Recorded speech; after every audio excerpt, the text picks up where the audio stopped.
আল্লাহ তুমি আমার গুনাহগার উম্মতকে বাঁচাও।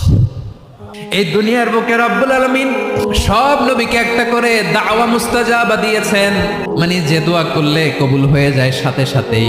দুনিয়ার সব নবীরা ওই দোয়াটা দুনিয়ায় করে ফেলেছে।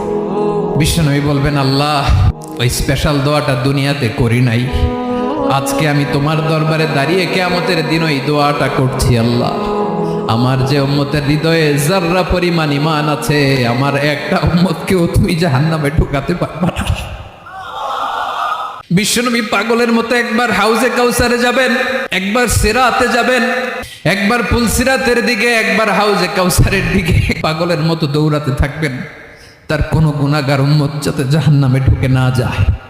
উম্মতি বিশ্বনবী আমার জন্য কাঁদবেন, আপনার জন্য কাঁদবেন, আমাদের জন্য সেদিন কেঁদে কেঁদে জাহান্নামের দরজায় দাঁড়িয়ে আমাদেরকে টেনে টেনে জান্নাতে ঢুকাবেন।